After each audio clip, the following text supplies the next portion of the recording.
বলছি যে দেখুন আমরা যে যার মতো করে এটা আমাদেরকে বুঝতে হবে যে আমার সাথে দেবাংশুর কি কেয়াদির একটা কথা মিলছে না, মানে এই নয় যে আমরা কেউই দেশের বিরোধী। আমরা মনে করি যে এই পথে আমি মনে করি ভালো হবে, ও মনে করে ওই পথে ভালো হবে। কেয়াদি মনে করে ভারত যদি হিন্দু রাষ্ট্র হয় তবে ভারতের মানুষের ভালো হবে, আমি মনে করি ভারত যদি সেকুলার রাষ্ট্র হয় ভারতের মানুষের ভালো হবে।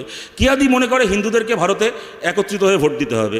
হিন্দুরা কুম্ভমেলায় এক হতে পারবে না, কুম্ভমেলায় যারা গরিব হিন্দু তারা স্ট্যাম্পিড হয়ে মারা যাবে, আর আম্বানির ছেলেকে যেরকমভাবে ধোপা কাপড় কাছে এরকমভাবে জলে 5টা লোক মিলে চোবাবে। মানে কুম্ভমেলায় হিন্দুরা এক হবে না, কিন্তু ভোটের লাইনে হিন্দুদেরকে এক হয়ে হিন্দুদের নামে ভোট দিতে হবে। আমরা মনে করি ভারতের শ্রমিককে ভারতের কৃষককে এক হয়ে ভোট দিতে হবে, যে যার মতো করে দেশের ভালো চায়। দেবাংশু মনে করে যে জগন্নাথ মন্দির হয়েছে, বাইরে কিছু লোক মানে তারা ফুলের ডালি নিয়ে বসেছে, সিঁড়িতে অনেকে ভিক্ষের বাটি নিয়েও বসবে, এর ফলে এমপ্লয়মেন্ট হবে। আমরা মনে করেছিলাম যে সিঙ্গুরে কারখানা হবে, তার ফলে এমপ্লয়মেন্ট হবে। দেবাংশু মনে করেছে ধরুন মমতা বন্দ্যোপাধ্যায় সরকারে এসে কার্ল মার্কসের জীবনীকে পশ্চিমবাংলার পাঠ্য থেকে সরিয়েছিলেন, তার বদলে বেচারাম মান্নার জীবনীকে ঢুকিয়েছিলেন, মনে করেছেন ভালো হবে। এর ফলে হতেই পারে আমাদের সরকার সুকান্ত ভট্টাচার্যের কবিতাকে বাংলা সিলেবাসে রেখেছিল।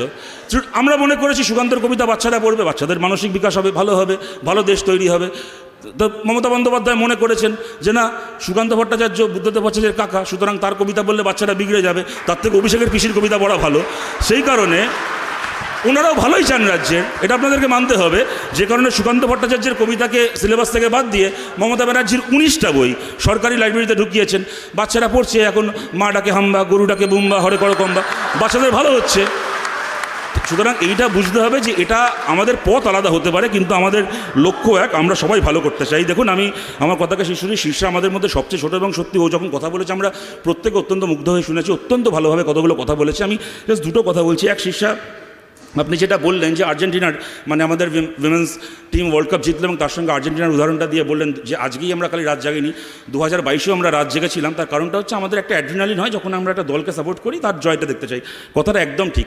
আমি আপনাকে বলছি শীর্ষা, আমরাই ধরুন আমি একদম জ্ঞান হওয়ার পর থেকে আর্জেন্টিনার সমর্থক। আমি মারাদোনা থেকে শুরু করে আজকের মেসি, মাঝে বাতিস্তা, আমি পাগলের মতো আর্জেন্টিনার সমর্থক। আজকে সকালবেলা যখন মেসি এসেছিলেন যুবভারতীতে অরূপ বিশ্বাসকে দেখতে, আমার ইচ্ছে ছিল যাবার, কিন্তু টাকা ছিল না বলে যেতে পারিনি। যাই হোক, কিন্তু আপনারা প্লিজ হাততালি দেবেন, আমার সময় শেষ হয়ে এসছে, আর আমার সময় শেষ হয়ে এসছে, এরকম করবেন না এবার।